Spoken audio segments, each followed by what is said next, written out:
جلیبیب اللہ کے نبی صلی اللہ علیہ وسلم کا لکھوایا ہوا خط جلیبیب لے کر جاتے ہیں اور مدینے کے اس گھر میں پہنچتے ہیں جس گھر کے اندر ایک لڑکی ہے اور وہ بھی بہت خوبصورت انصاری بیٹی.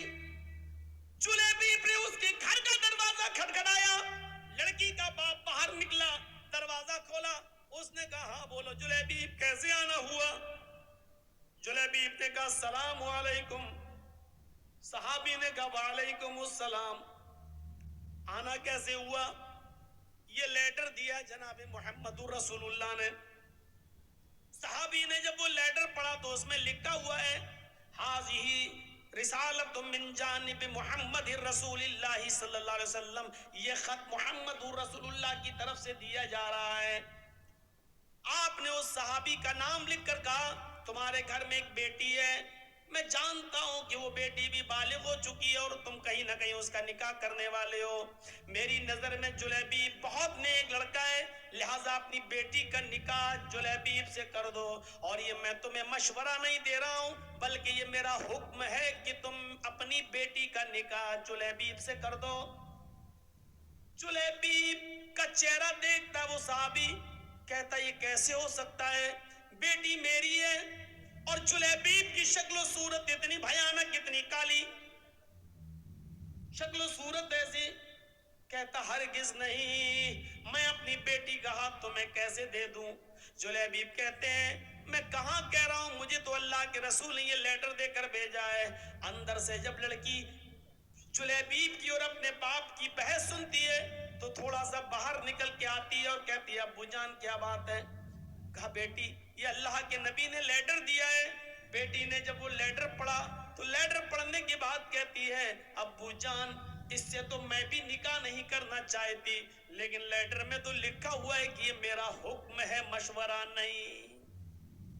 اللہ کے رسول کا حکم اگر ہم نے نہیں مانا تو ہماری آخرت بھی برباد ہو جائے گی اور دنیا بھی برباد. نبی اکرم کا فیصلہ ہمیں ہر حال میں ماننا ہے. میں بھی نہیں چاہتی ہوں کہ اس آدمی سے نکاح کروں, لیکن محمد رسول اللہ کا فرمان ہے, اس لیے آمنا و صدقنا ہمیں ماننا پڑے گا. اللہ کے نبی نے کہا ہوتا مشورہ ہے تو میں نہیں بھی مانتی, لیکن یہ تو حکم ہے مشورہ نہیں, اس لیے ماننا پڑے گا. باپ نے کہا بیٹی کیا بات کرتی ہو, ذرا اس کی شکل تو دیکھو, اس کا چہرہ تو دیکھو, اس آنے والے کو تو دیکھو, اس کی شکل کی طرف تو جاؤ. بیٹی جو جواب دیتی ہے اس کو اردو کے ایک شاعر نے یوں نقل کیا ہے کہ بیٹی بولتی ہے نہیں نہیں. کہا ابو نے بیٹی اس آنے والے کی طرف دیکھ. بیٹی کہتی ہے نہ آنے والے کو دیکھ نہ جانے والے کو دیکھ, نہ آنے والے کو دیکھ نہ جانے والے کو دیکھ, دیکھنا ہی ہے تو خط کے بھیجنے والے کو دیکھ. باپ نے کہا بیٹی مانا تیری بات صحیح ہے, لیکن ذرا اس کی شکل و صورت تو دیکھو, بیٹی تو کیسے اس کے ساتھ رہے گی؟ بیٹی کہتی ہے مانا کی شکل ہے اس کی بدصورت, مانا کی شکل ہے اس کی بدصورت اور جسم ہے اس کا ماند. مانا کی شکل ہے اس کی بدصورت اور جسم ہے اس کا ماند, مگر خط کا بھیجنے والا تو ہے 14ویں کا چاند. مجھے اس سے کیا مطلب, مجھے تو حکم رسول کی پابندی کرنا ہے, جناب محمد رسول اللہ کی بات ماننا ہے. پھر لڑکی کا باپ مجبور ہوتا ہے بیٹی اگر تو تیار ہے تو پھر میں بھی تیار ہوں, میں بھی اپنی آخرت برباد نہیں کرنا چاہتا. اور اس باپ نے اپنی بیٹی کا نکاح اللہ کے رسول کے بھیجے ہوئے اس قاصد حضرت جلیبیب سے اپنی بیٹی کا نکاح کر دیا. اس بیٹی کا بیان ہے کہ جلیبیب سے اللہ کے نبی نے مجھے جو نکاح کرایا ہے, اس جلیبیب نے مجھے اتنا پیار دیا, اتنا پیار دیا کہ میری زندگی ایک مثال بن گئی.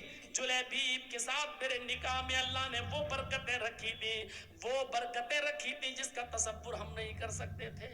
تو میرے پیارے ساتھیوں, حکم رسول دیکھو, شادی کے اندر آسانیاں پیدا کرو, اپنی بچیوں کے لیے بھی اور اپنے بیٹوں کی شادیوں میں بھی آسانیاں پیدا کرو.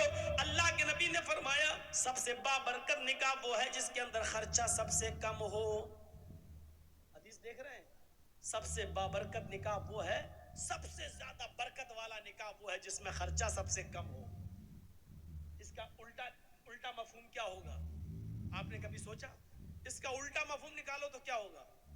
سب سے زیادہ برکت والی شادی وہ ہے جس میں خرچہ سب سے کم ہو. تو اس کا مطلب کیا ہوا؟ جس شادی میں خرچہ جتنا زیادہ ہوگا اس شادی میں برکت اتنی ہی کم ہوگی.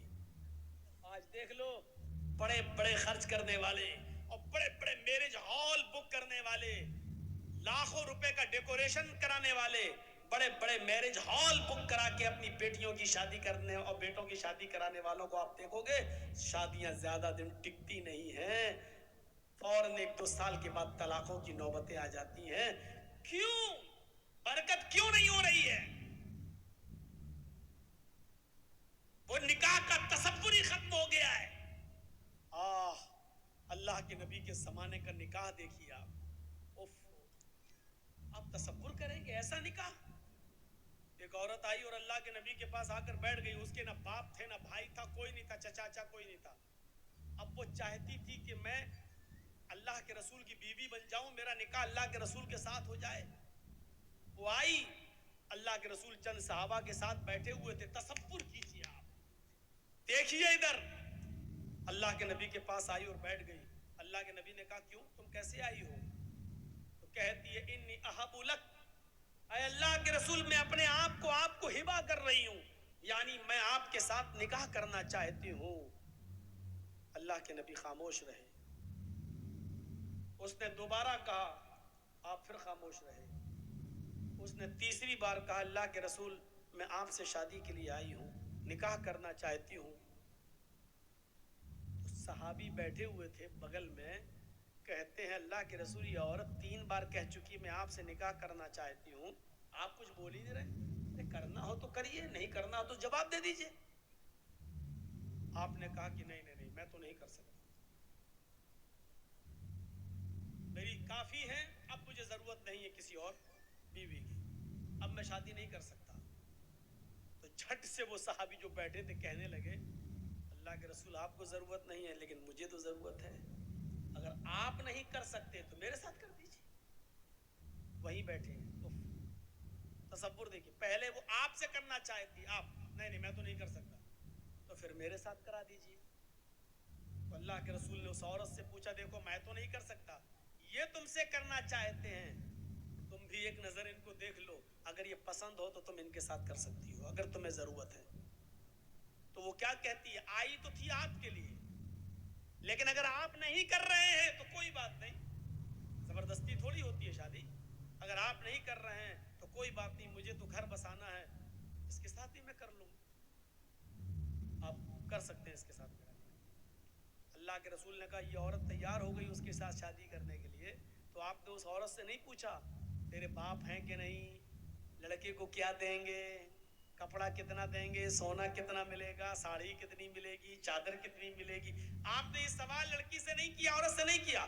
عقل مند لوگوں سنو,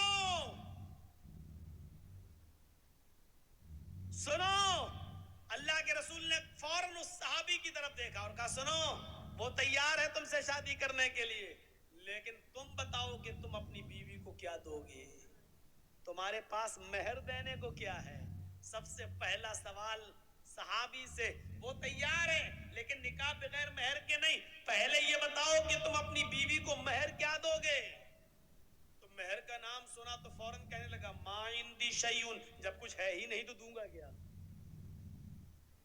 کیا یہ تصور کر سکتے ہیں آپ شادی کا, اس کے پاس کچھ نہیں ہو, شادی کرنا چاہ رہے ہیں, کیا ہمارے پاس ہے؟ ہم لوگ کیا کہتے ہیں, پہلے اپنے پیروں پہ کھڑے ہو جاؤ پھر شادی کریں گے, پہلے گھر تو بنوا لو, پہلے کاروبار تو کر لو, پہلے کوئی بزنس تو کر لو, پہلے نوکری تو لگ, بعد میں شادی کریں گے, آ گئی تو کھلائیں گے کیا. اللہ کے رسول نے اس صحابی سے پوچھا کہ تم مہر کیا دو گے, کہنے لگے کچھ نہیں ہے میرے پاس.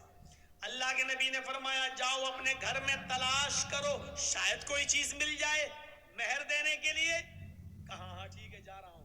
گیا گھر, اپنی ماں سے, اپنی بہن سے اور جو گھر میں ہوتے ان سے پوچھا کہ کچھ ہے, سب نے جواب دیا کچھ نہیں ہے. کہا کیوں؟ کہ شادی کرنا چاہتا ہوں، مہر دینے کے لیے کچھ نہیں ہے، گھر میں بہت کچھ ڈھونڈا، کہتا کچھ نہیں ملا.